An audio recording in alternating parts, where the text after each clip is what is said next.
잠시 3초만요. 시작하기 전에 구독과 좋아요도 감사하지만 재미없으면 댓글로 혼내주세요. 그럼 오늘 이야기 시작하겠습니다. 한여름 부산의 햇살이 거리를 달구고 있었습니다. 62세의 한상혁은 정처 없이 거리를 걷고 있었죠. 땀이 이마를 타고 흘러내리고 호흡은 가빴어요. 곳곳에 들어선 고층 건물들 사이로 조선소가 보였습니다. 무언가 익숙한 느낌이 들었지만 명확하게 기억나지는 않았어요. 여기가 어디지? 한상혁은 이마를 짚으며 중얼거렸습니다. 자신이 어디로 가려고 했는지 기억나지 않았어요. 퇴색된 체크무늬 셔츠와 낡은 면바지를 입은 한상혁의 모습은 지나가는 사람들의 시선을 끌었죠. 예전에 세계적인 조선 기술자로 인정받았던 위풍당당한 모습은 찾아볼 수 없었습니다. 한상혁은 잠시 가로등에 기대어 숨을 고르며 주변을 살폈어요. 시선이 한 건물에 멈췄습니다. 파란색 간판의 은행이었죠.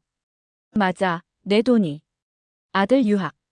흐릿한 기억 속에서 단편적인 생각들이 떠올랐어요. 아들에게 유학 자금을 보내줘야 한다는 생각이 문득 떠올랐습니다.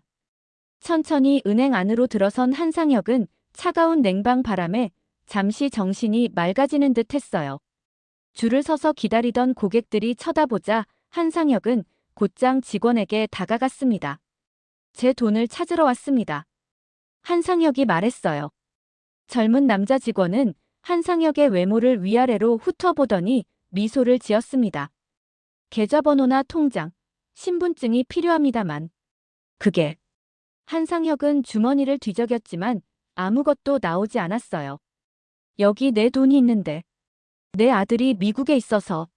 직원의 표정이 굳어졌습니다. 죄송합니다만 신분 확인 없이는 도와드릴 수 없습니다. 혹시 다른 볼일이신지요? 한상혁의 표정이 혼란스러워졌어요. 하지만 내 돈이. 여기 많이 있어요. 조선소에서. 다른 고객들이 수군거리기 시작했습니다. 경비원이 다가왔어요. 어르신, 줄 서 계신 분들도 많으니 신분증을 가지고 다시 오시는 게 어떨까요? 아니, 내가 왜? 내 돈인데. 한상혁의 목소리가 점점 커졌습니다. 경비원은 한상혁의 팔을 붙잡았어요. 어르신, 이러시면 다른 손님들께 불편을 끼치게 됩니다. 나가주셔야겠습니다. 놓으세요. 내가 누군지 알아. 한상혁이 팔을 빼려고 했지만 역부족이었습니다. 결국 경비원은 한상혁을 밖으로 이끌었어요. 은행 문턱에서 넘어지면서 한상혁은 바닥에 세게 부딪혔습니다. 머리에 충격이 가해지는 순간 마치 안개가 걷히듯 기억이 선명해졌어요. 아! 한상혁은 자신이 38년간 조선소에서 일하며 모은 퇴직금과 특허료로 70억 원이 넘는 자산을 이 은행에 예치했다는 사실을 기억해냈습니다. 그리고 오늘은 아들의 유학 학비를 송금하기 위해 왔다는 것도요. 천천히 일어난 한상혁은 무릎에 먼지를 털었어요. 눈에는 분노와 수치심이 가득 차 있었습니다. 돌아서기 전 은행 안을 한 번 더 바라보았죠. 자신을 내쫓은 직원과 눈이 마주쳤지만 아무 말도 하지 않았어요. 묵직한 발걸음으로 한상혁은 집을 향해 걸었습니다. 집으로 가는 길, 한상혁의 가슴속에는 불같은 분노가 일었어요. 40년간 한국 조선 산업을 이끌어온 자신이 이런 대우를 받다니. 특히 자신의 피와 땀으로 모은 돈이 있는 은행에서 쫓겨났다는 사실이 가슴을 아프게 했습니다. 집에 도착한 한상혁은 벽에 걸린 조선소 시절 사진을 물끄러미 바라보았어요. 그리고 전화기를 들어 오랜 친구이자 변호사인 최민석에게 전화를 걸었습니다. 이제 행동으로 보여줄 차례였어요. 다음 날 아침, 한상혁은 침대에서 일어나 창밖을 바라보았습니다. 머릿속은 어제의 기억으로 가득했어요. 치매 진단을 받은 지 6개월, 점점 잃어가는 기억과 싸우며 버티고 있었죠. 그러나 어제의 모욕은 잊을 수 없었습니다. 한상혁은 옷장을 열어 오랫동안 입지 않았던 정장을 꺼내 침대 위에 올려놓았어요. 오늘만큼은 기억을 잃지 말자. 한상혁은 거울을 보며 중얼거렸습니다. 거울 속 자신의 모습은 예전의 위험은 사라졌지만 여전히 굳건한 의지가 느껴졌어요. 정장을 입고 넥타이를 매는 손이 약간 떨렸습니다. 아내가 살아있을 때는 항상 넥타이를 매어주었는데 이제는 혼자서 해야 했죠. 식탁에 앉아 아침을 먹으며 한상혁은 벽에 걸린 가족 사진을 바라보았어요. 일찍 세상을 떠난 아내와 미국에서 공부하는 아들의 모습이 담긴 사진이었습니다. 내가 무너지면 안 돼. 아직 해야 할 일이 있어. 초인종 소리가 들렸어요. 변호사 최민석이 약속대로 찾아왔습니다. 오랜 친구이자 한상혁의 재산을 관리해주는 변호사였죠. 상혁 씨, 정장 차림이네요. 오랜만에 보는 모습입니다. 최민석은 한상혁의 어깨를 두드렸어요. 오늘은 정신이 맑아. 어제 일 때문에 잠도 못 잤네. 한상혁의 목소리에는 결연함이 묻어났습니다. 최민석은 서류 가방을 열어 몇 가지 서류를 꺼냈어요. 모든 자산 현황과 계좌 정보입니다. 73억 2천만 원이 예치되어 있고 그중 2천만 원을 오늘 출금하려던 거였죠. 한상혁은 고개를 끄덕였습니다. 민국이 학비를 보내려고 했어. 하지만 이제 다 찾을 거야. 전부요? 그럴 필요까지는. 최민석이 놀란 표정으로 물었어요. 내 자존심에 상처를 줬어. 사람을 겉모습만 보고 판단한 그들에게 교훈을 줘야 해. 한상혁의 눈빛이 단호했습니다. 최민석은 한숨을 쉬며 고개를 끄덕였어요. 알겠습니다. 함께 가죠. 두 사람은 택시를 타고 은행으로 향했습니다. 창밖으로 보이는 부산의 풍경은 여전했지만 한상혁의 마음은 폭풍우 같았어요. 40년간 조선소에서 일하며 쌓아온 자존심이 하루아침에 무너졌다는 생각에 가슴이 아팠습니다. 저기에요. 한상혁이 은행을 가리키며 말했어요. 어제와 같은 곳이었지만 오늘의 한상혁은 달랐습니다. 정장을 차려입은 위풍당당한 모습으로 은행 문을 열고 들어섰어요. 은행 직원들의 시선이 한상혁에게 쏠렸습니다. 어제의 그 초라한 노인이 완전히 다른 모습으로 변해 있었어요. 한상혁은 어제 자신을 내쫓았던 직원을 똑바로 바라보았습니다. 어제 저를 기억하십니까?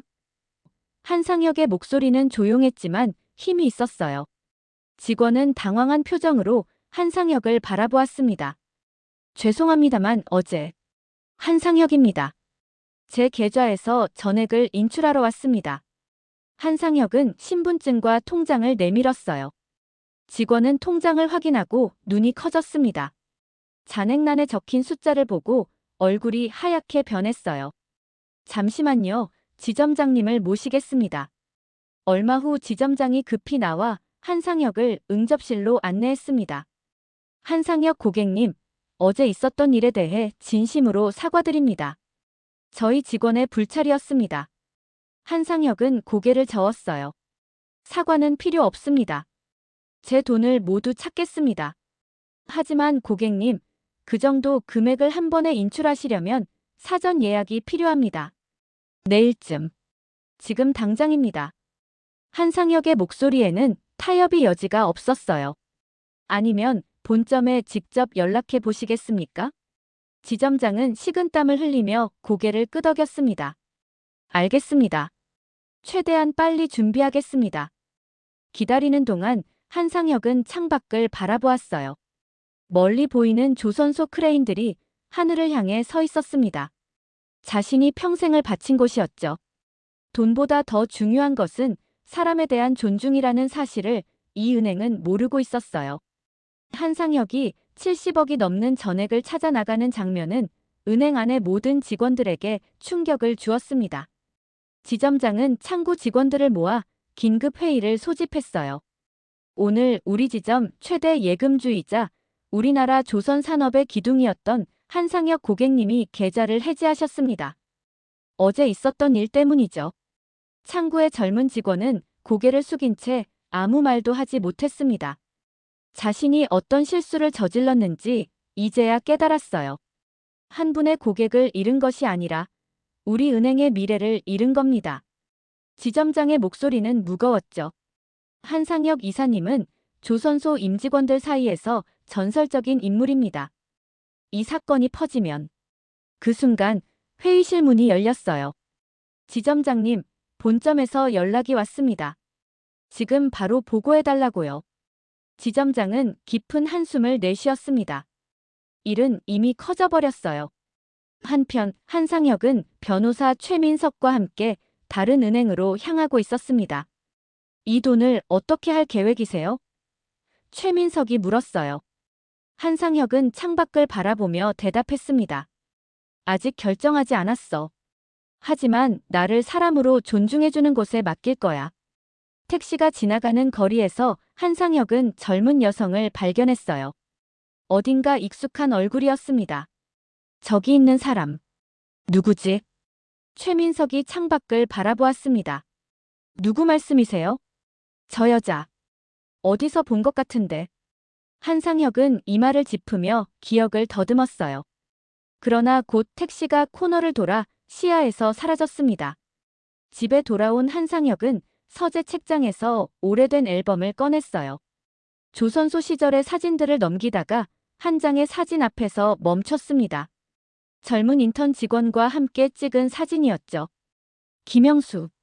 그래, 내가 장학금을 줬던 청년이야. 갑자기 기억이 떠올랐어요. 30년 전 가난한 대학생이었던 김영수에게 장학금을 주고 조선소에서 인턴 기회를 제공했던 일. 그리고 그 청년에게는 어린 딸이 있었습니다. 딸 이름이 진주였나? 다음 날 아침, 한상혁의 집 초인종이 울렸어요. 문을 열자 어제 택시에서 본 그 젊은 여성이 서 있었습니다. 안녕하세요, 한상혁 이사님. 제가 혹시 기억나시나요? 김진주입니다. 김영수의 딸이에요. 그녀의 목소리는 떨렸습니다. 한상혁은 잠시 그녀를 바라보다가 고개를 끄덕였어요. 들어오게. 거실에서 차를 마시며 진주는 말했습니다. 어제 은행에서 일어난 일, 정말 죄송합니다. 제가 그 은행에서 근무하고 있어요. 어제 퇴근 후에야 이사님이 누구신지 알게 됐습니다. 한상혁은 놀란 표정으로 그녀를 바라보았어요. 자네가 그 은행에 다니나? 진주는 고개를 끄덕였습니다. 네, 본점에서 근무하고 있어요. 아버지가 늘 이사님 얘기를 했습니다. 내 인생을 바꿔준 은인이라고요. 한상혁의 눈에 감정이 스쳤어요. 영수는 어떻게 지내나? 3년 전에 돌아가셨어요. 암이었습니다. 진주의 눈에 눈물이 맺혔어요. 하지만 돌아가시기 전까지 이사님께 감사하다는 말을 자주 하셨습니다. 저도 아버지 덕분에 좋은 교육을 받고 은행에 취직할 수 있었어요. 한상혁은 무거운 침묵 속에 잠겼습니다. 오랜 후배의 죽음 소식이 가슴을 아프게 했어요. 영수가 그렇게 됐군. 진주는 조심스럽게 말을 이었습니다. 이사님, 어제 일이 저희 은행의 큰 실수였습니다. 제가 도울 수 있는 일이 있을까요? 한상혁은 깊은 생각에 잠겼어요. 진주의 모습에서 젊은 시절의 김영수가 떠올랐습니다. 성실하고 열정 넘치던 청년의 모습이었죠. 자네 아버지는 훌륭한 사람이었어. 내가 도운 것보다 더 많은 것을 돌려준 사람이지. 한상혁의 예금 해지 소식은 은행 본점에 큰 충격을 주었습니다. 부산 지역 최대 개인 예금주의 이탈은 단순한 숫자 이상의 의미를 가졌어요. 본점 회의실에서는 긴급 대책 회의가 열렸습니다.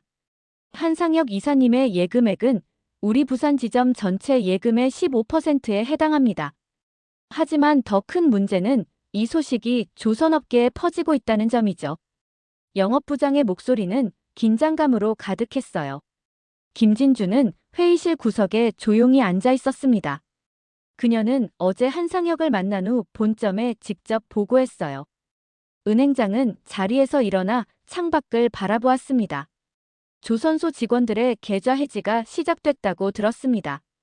얼마나 심각한 상황인가요? 은행장의 질문에 침묵이 흘렀어요.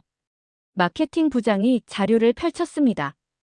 어제부터 지금까지 123명의 조선소 관련 고객이 계좌를 해지했습니다. 총액은 280억 원에 이릅니다. 회의실에 충격의 물결이 퍼졌어요. 은행장은 깊은 한숨을 내쉬었습니다. 한상혁 이사님이 조선업계에서 어떤 위치인지 다들 알고 계시죠? 김진주가 조심스럽게 손을 들었어요. 제가 말씀드려도 될까요? 저는 김영수의 딸입니다. 아버지가 한상혁 이사님의 후배였어요. 모든 시선이 진주에게 쏠렸습니다. 은행장은 고개를 끄덕였어요. 말씀해보세요. 한상혁 이사님은 단순한 예금주가 아닙니다. 40년간 한국 조선 산업을 이끌어온 분이세요. 특히 위기 때마다 본인의 기술력으로 조선소를 구해왔죠. 많은 직원들에게 장학금을 주고 기회를 제공하셨습니다.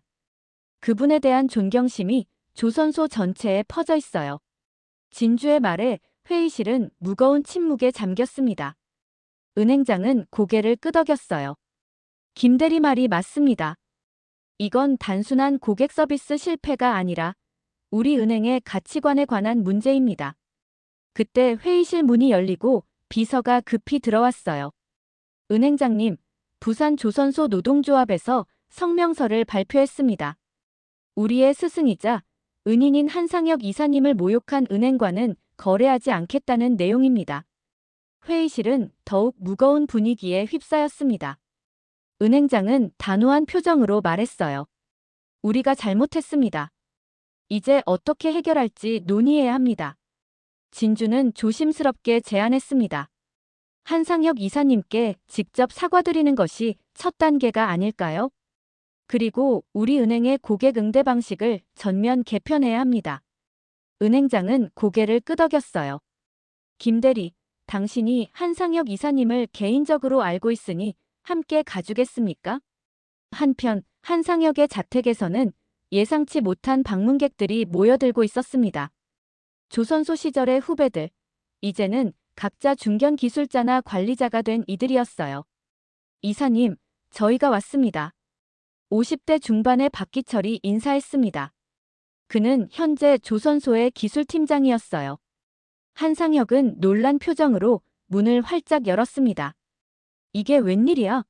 다들 어떻게? 소식 들었습니다, 이사님. 은행에서 있었던 일요. 박기철의 목소리에는 분노가 섞여 있었어요. 저희가 가만히 있을 수 없었습니다. 거실에 모인 10명의 후배들을 바라보며 한상혁의 눈시울이 붉어졌습니다. 치매로 인해 잃어가는 기억들 속에서도 이들과의 추억만은 선명했어요. 함께 밤새워 도면을 그리고 어려운 문제를 해결했던 시간들. 그리고 각자의 결혼식과 자녀 탄생을 함께 축하했던 날들. 다들 고맙네. 한상혁의 목소리가 떨렸어요. 박기철이 태블릿을 꺼내 보여주었습니다. 이사님, 저희가 온라인에 글을 올렸습니다. 우리를 키운 선배님이 길바닥에서 쫓겨났습니다라는 제목으로요. 이미 부산 지역 커뮤니티에서 큰 반향을 일으키고 있습니다. 한상혁은 화면을 물끄러미 바라보았어요. 수백 개의 댓글이 달려 있었습니다.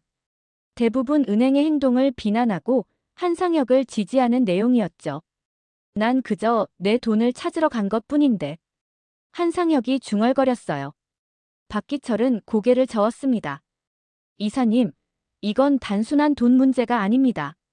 사람에 대한 존중, 그리고 평생을 바친 기술자에 대한 예우의 문제죠. 이사님이 보여주신 모습은 우리 모두의 자존심입니다. 그날 오후, 한상혁의 집 초인종이 울렸습니다. 문을 열자 김진주와 은행장이 서 있었어요. 은행장의 표정은 무거웠습니다. 한상혁 이사님, 정중히 사과드리러 왔습니다. 은행장이 고개를 숙였어요. 한상혁은 잠시 그들을 바라보다가 안으로 들어오라고 손짓했습니다. 거실에는 아직 몇몇 후배들이 남아 있었어요. 긴장된 침묵이 흘렀습니다. 앉으시죠. 한상혁이 차분하게 말했어요. 진주가 은행장을 소개했습니다. 이사님, 저희 은행이 크게 잘못했습니다. 단순한 서비스 실패를 넘어 인간에 대한 존중이 부족했다는 점을 깊이 반성합니다. 은행장의 목소리는 진심이 담겨 있었어요. 한상혁은 묵묵히 듣고 있었습니다. 진주가 조심스럽게 말을 이었어요. 이사님, 아버지가 늘 말씀하셨습니다. 한상혁 이사님은 사람을 보는 눈이 있다고요. 저도 그 가르침을 따르고 싶습니다. 은행장이 정중하게 고개를 숙였습니다. 저희가 사람을 겉모습만으로 판단한 점 진심으로 사과드립니다. 이제라도 이사님의 명예를 회복해드리고 싶습니다. 한상혁은 창밖을 바라보며 천천히 말했어요. 내가 조선소에서 일할 때 설계도 한 장을 그리는데 며칠이 걸릴 때도 있었네. 한 번의 실수가 수십억의 손해를 가져올 수 있었지. 그래서 항상 직원들에게 말했어. 사람은 실수할 수 있다. 중요한 건 그 실수를 인정하고 바로잡는 용기라고. 방 안의 모든 사람들이 한상혁의 말에 귀를 기울였습니다. 그의 목소리는 차분했지만 깊은 울림이 있었어요. 나는 돈보다 중요한 것이 있다고 믿네. 바로 사람에 대한 존중이지. 한상혁은 김진주를 바라보았어요. 자네 아버지 영수는 그걸 알았던 사람이야. 가난했지만 자존심과 열정이 있었지. 내가 그를 도운 건 그의 겉모습이 아니라 그 안에 있는 가치를 봤기 때문이었어. 진주의 눈에 눈물이 맺혔습니다. 아버지는 늘 이사님께 감사했어요. 내 인생을 바꿔준 사람이라고 말씀하셨죠. 한상혁은 깊은 한숨을 내쉬었어요. 나는 치매를 앓고 있네. 점점 기억을 잃어가고 있지. 어제도 길을 잃고 헤맸어. 하지만 그날 은행에서 내가 누구인지 물어볼 기회조차 주지 않았다는 게 가장 아팠네. 은행장의 표정이 무거워졌습니다. 정말 죄송합니다. 저희가 고객을 대하는 방식 자체가 잘못되었습니다. 이제 와서 사과한다고 해서 상처가 치유되지는 않을 거야. 한상혁이 말했어요. 하지만 변화의 시작점이 될 수는 있겠지. 진주가 조심스럽게 제안했습니다. 이사님, 저희가 준비한 것이 있습니다. 은행의 고객 응대 방식을 전면 개편하려고 해요. 특히 노인과 장애인, 사회적 약자를 위한 특별 창구와 프로그램을 만들려고 합니다. 이사님께서 자문위원으로 도와주시면 좋겠습니다. 한상혁은 놀란 표정으로 진주를 바라보았어요. 나 같은 늙은이가 무슨 도움이 되겠나? 이사님의 경험과 지혜가 필요합니다. 은행장이 말했어요. 사람을 존중하는 금융 서비스. 이사님께서 보여주신 가치를 바탕으로 만들고 싶습니다. 방 안에 잠시 침묵이 흘렀습니다. 한상혁의 후배 박기철이 말했어요. 이사님, 한번 해보시는 게 어떨까요? 이사님께서 항상 말씀하셨잖아요. 실수를 바로잡을 기회는 줘야 한다고요. 한상혁은 깊은 생각에 잠겼습니다. 치매로 인해 미래는 불확실했지만 지금 이 순간 무언가 의미 있는 일을 할 수 있다면 그는 천천히 고개를 들었어요. 한 가지 조건이 있네. 한상혁이 말했습니다. 은행장은 즉시 대답했어요. 말씀해 주십시오. 내 이름을 내세우지 말고 정말로 사람을 위한 서비스를 만들어야 해. 얼굴이 아닌 마음을 보는 은행이 되어야 한다는 거지. 은행장은 진지하게 고개를 끄덕였습니다. 약속드리겠습니다. 진주는 기쁜 표정으로 한상혁의 손을 잡았어요. 감사합니다, 이사님. 아버지가 정말 자랑스러워 하실 거예요. 이렇게 한상혁과 은행 사이에 새로운 관계가 시작되었습니다. 비록 모욕적인 사건으로 시작되었지만 이제는 더 나은 변화를 위한 협력으로 발전했어요. 진주는 은행과 한상혁 사이의 다리 역할을 하게 되었고 한상혁은 오랜만에 자신의 경험이 다시 가치 있게 쓰이는 느낌을 받았습니다. 며칠 후 부산의 지역신문에 한상혁의 이야기가 크게 실렸습니다. 조선기술의 거장이 겪은 은행에서의 모욕이라는 제목의 기사였어요. 기사는 한상혁이 겪은 일뿐만 아니라 그의 일대기와 조선 산업에 기여한 업적도 자세히 다루었습니다. 한상혁 이사는 1980년대 국내 조선 기술의 자립화에 핵심적인 역할을 했다. 그의 설계 기술은 당시 세계적으로도 인정받아 동양의 기술자라는 별명을 얻기도 했다. 기사의 한 대목이었죠. 이 기사는 소셜미디어를 통해 빠르게 퍼져나갔어요. 특히 조선소 노동자들과 부산 시민들 사이에서 큰 공감을 얻었습니다. 한상혁의 이야기는 단순한 개인의 경험을 넘어 사회적 약자에 대한 존중과 노인 차별 문제로 확대되었어요. 조선소 노동조합은 성명서를 발표했습니다. 우리를 키워낸 스승이자 한국 조선 산업의 기둥인 한상혁 이사님이 겪은 부당한 대우를 규탄한다. 우리는 모든 사람이 존중받는 사회를 위해 목소리를 높일 것이다. 한상혁의 집에는 연일 방문객들이 찾아왔어요. 예전 제자들, 동료들, 그리고 응원의 마음을 전하고 싶은 시민들까지. 한상혁은 이런 관심이 부담스럽기도 했지만 자신의 경험이 사회적 변화의 계기가 될 수 있다는 생각에 방문객들을 정중히 맞이했습니다. 이사님, 오늘 시청에서 연락이 왔습니다. 박기철이 한상혁에게 알렸어요. 노인 복지 정책에 대한 자문을 구하고 싶다고 하네요. 한상혁은 놀란 표정을 지었습니다. 내가 뭘 안다고. 나는 그저 기술자였을 뿐인데. 이사님의 경험이 중요한 거죠. 특히 치매를 겪으면서도 당당하게 자신의 권리를 지키신 모습이 많은 분들에게 용기를 주고 있습니다. 한편 은행에서는 김진주의 주도로 마음으로 보는 금융 서비스 프로젝트가 시작되었어요.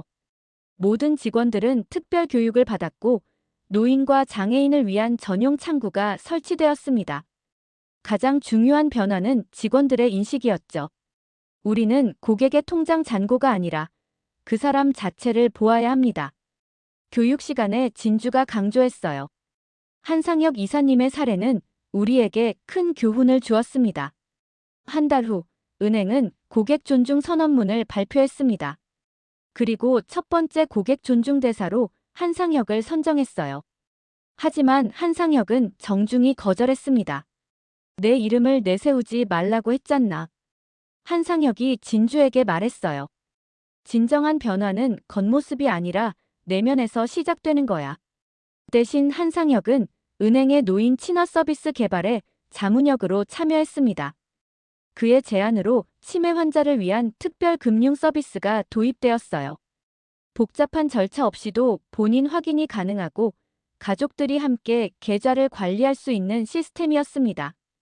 이런 서비스가 있었다면 내가 그날 그런 일을 겪지 않았을 텐데. 한상혁이 서비스 출시 회의에서 말했어요. 진주는 한상혁의 말에 깊이 공감했습니다. 그녀의 아버지 김영수도 생전에 비슷한 어려움을 겪었기 때문이었죠. 이사님, 아버지가 돌아가시기 전에 기억력이 많이 떨어지셨어요. 은행에서 본인 확인을 못해 고생하신 적이 많았죠. 그랬군. 한상혁의 눈빛이 흔들렸어요. 영수가 그런 어려움을 겪었다니 마음이 아프네. 그래서 이 서비스가 더 의미 있어요. 이사님과 아버지 같은 분들이 더 이상 부당한 대우를 받지 않도록 하는 거니까요. 한상혁의 이야기는 점점 더 많은 사람들에게 전해졌습니다.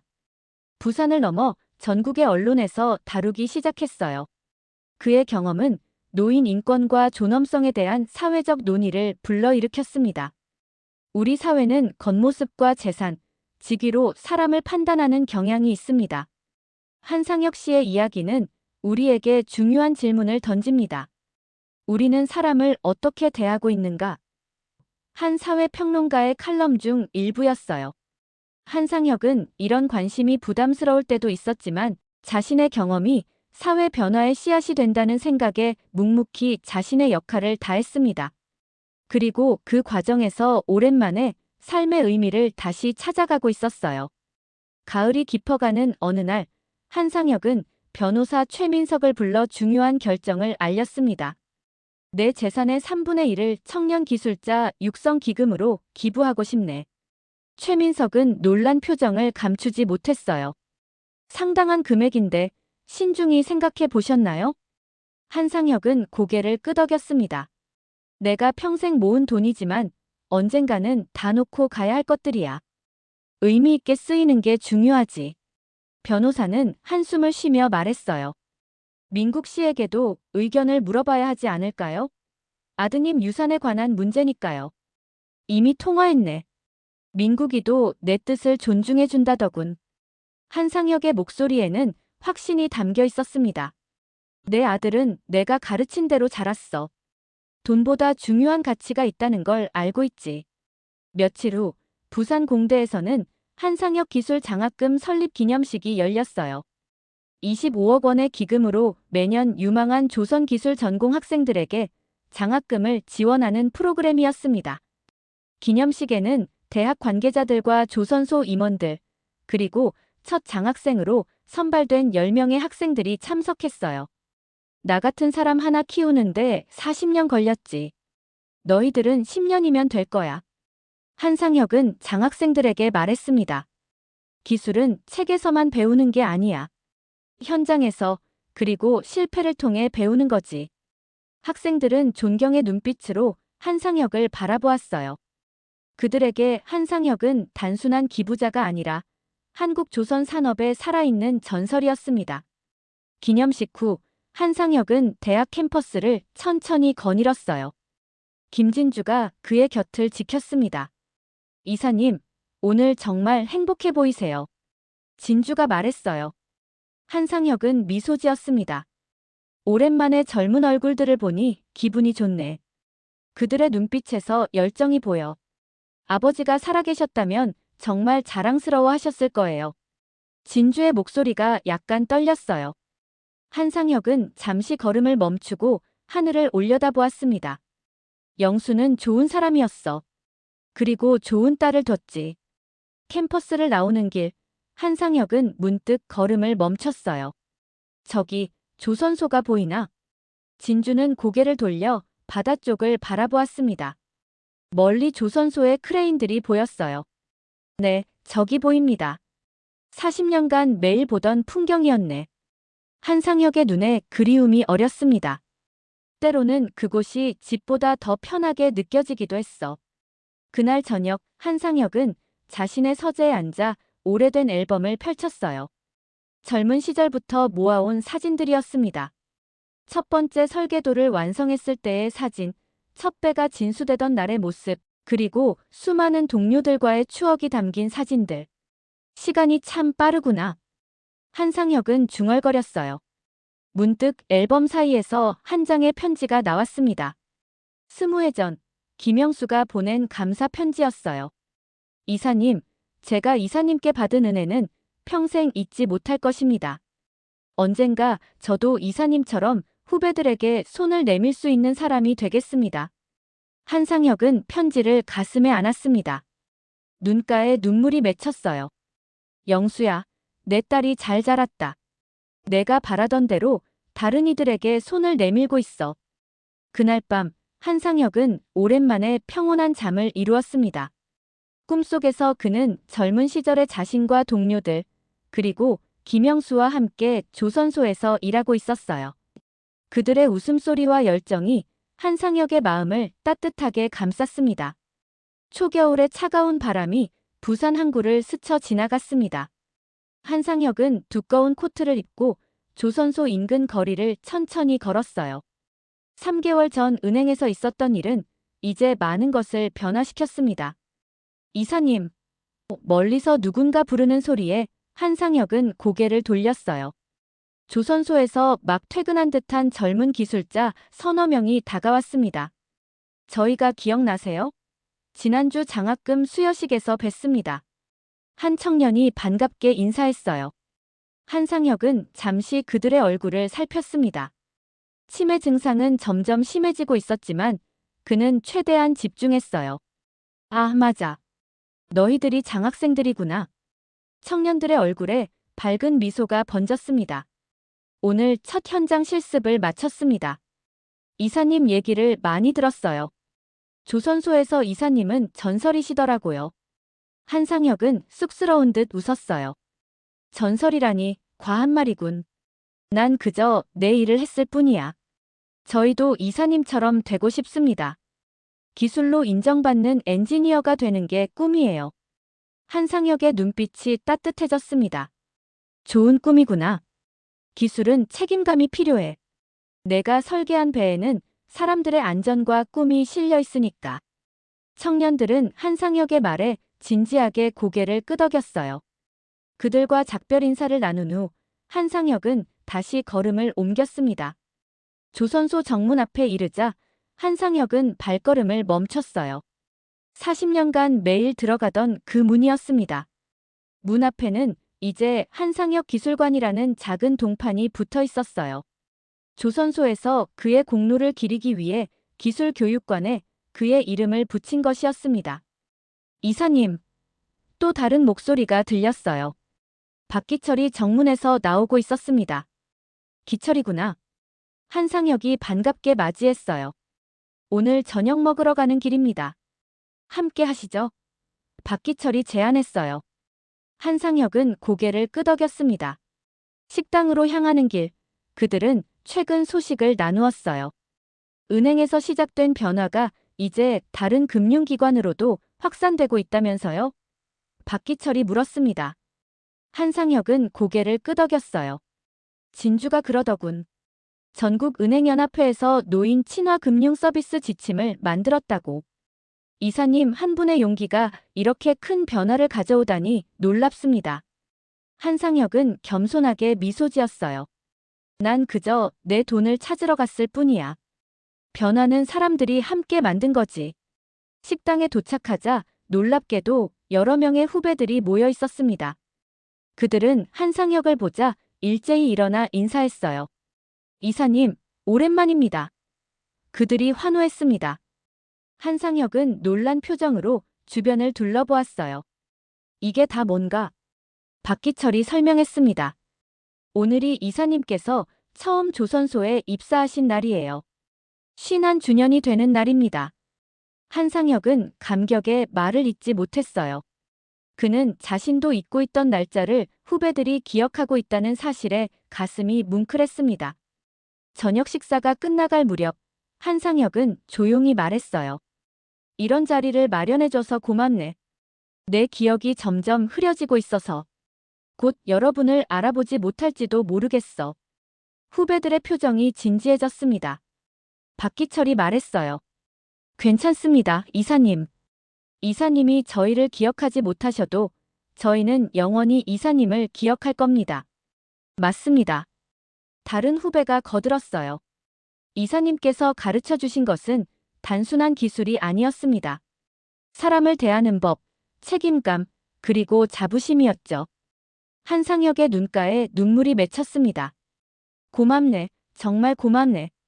며칠 후 한상혁은 김진주와 함께 마음으로 보는 금융 서비스 첫 번째 지점 개소식에 참석했어요.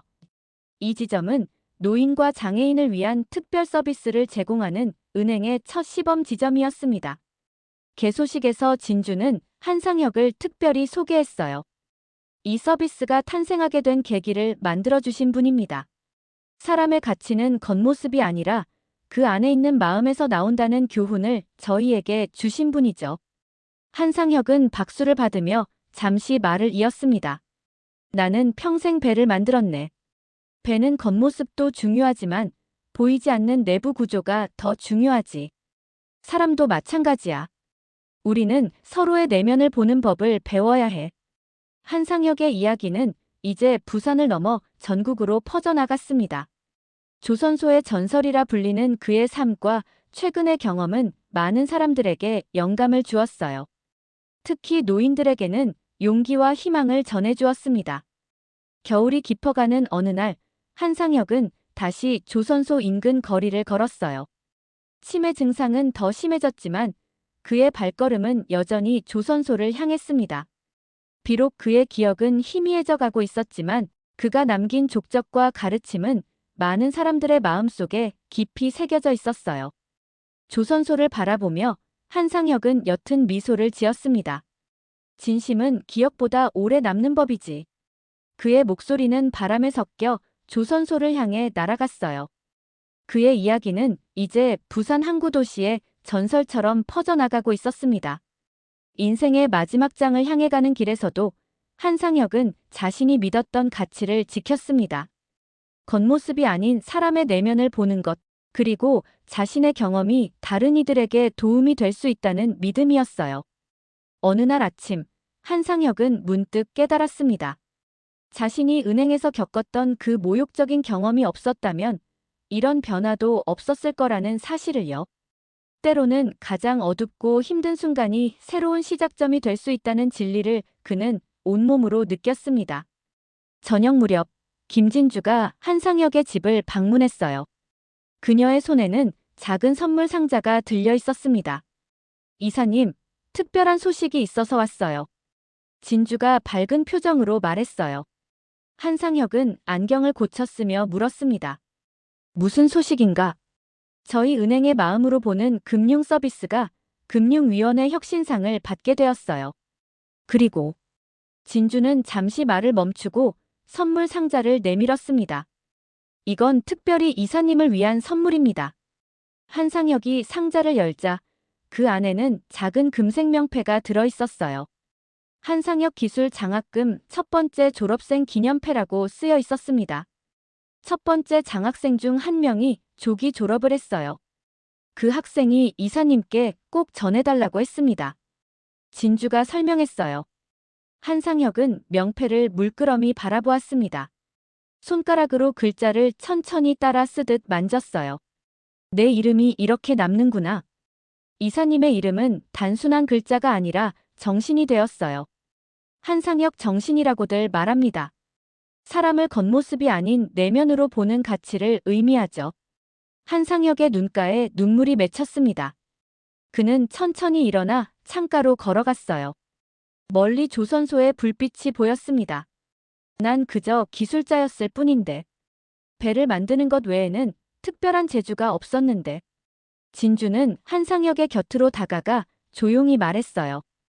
이사님은 배만 만든 게 아니에요. 사람을 만들었습니다. 아버지 같은 사람, 저 같은 사람, 그리고 지금의 장학생들까지요. 한상혁은 고개를 끄덕였습니다. 그의 얼굴에 잔잔한 미소가 번졌어요. 사람을 만든다. 그건 배를 만드는 것보다 더 어려운 일이지. 다음 날 한상혁은 혼자서 조선소를 찾았습니다.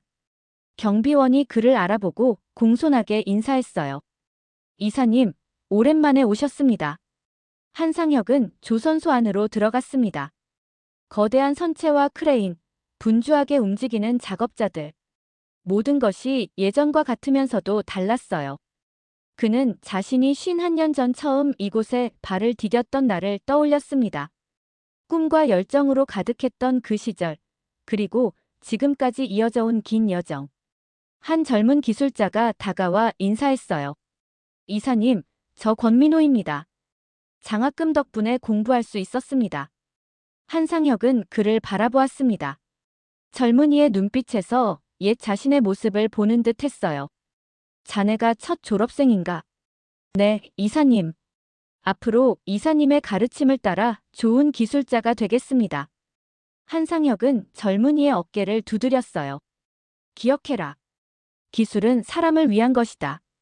배는 물 위에 떠야 하지만 그 안에는 항상 사람이 있다는 걸 잊지 마라. 권민호는 진지하게 고개를 끄덕였습니다. 명심하겠습니다, 이사님. 그날 저녁 한상혁은 오랜만에 조용한 시간을 보냈어요. 치매로 인해 기억이 희미해지고 있었지만 그는 아직 자신의 이야기가 끝나지 않았다고 느꼈습니다. 아니, 어쩌면 이제 새로운 이야기가 시작되고 있는지도 모른다고 생각했어요. 창밖으로 내리는 눈을 바라보며 한상혁은 중얼거렸습니다. 사람의 가치는 겉모습이 아니라 마음에서 나온다. 이 말은 이제 그의 삶의 모토가 되었고 많은 이들에게 전해지는 금원이 되었어요. 며칠 후 부산의 한 공원에는 조용한 행사가 열렸습니다. 한상혁 기술 정신 기념 벤치의 제막식이었어요. 벤치에는 작은 동판이 붙어 있었습니다. 사람의 가치는 겉모습이 아니라 마음에서 나온다. 마이너스 한상혁. 한상혁은 벤치에 앉아 바다를 바라보았습니다. 그의 주변에는 많은 사람들이 모여 있었어요. 조선소 후배들, 은행 직원들, 장학생들, 그리고 김진주.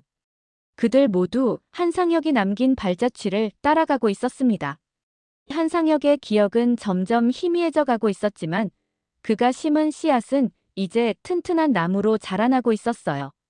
그리고 그 나무는 앞으로도 오랫동안 많은 이들에게 그늘을 제공할 것입니다. 그날 저녁 한상혁은 벤치에 홀로 남아 석양을 바라보았어요. 주황빛 햇살이 바다 위에 길게 늘어졌습니다. 그는 미소 지었어요. 비록 그의 삶은 저물어가고 있었지만 그가 남긴 가르침은 이제 막 떠오르는 태양처럼 많은 이들의 마음을 밝히고 있었으니까요. 인생이란 참 이상한 것이구나. 한상혁은 중얼거렸습니다. 내가 가장 약해졌을 때 오히려 가장 강한 영향력을 갖게 되다니. 눈을 감고 바다 내음을 깊이 들이마시며 한상혁은 평온을 느꼈습니다. 그의 이야기는 끝나지 않았어요. 그것은 이제 많은 사람들의 이야기가 되어 계속 이어지고 있었습니다. 진심은 기억보다 오래 남는 법이니까요. 이번 영상은 여기까지입니다. 귀한 시간 시청해주셔서 감사드립니다. 저에게도 귀한 구독과 좋아요, 알림 설정까지 부탁드립니다. 감사합니다.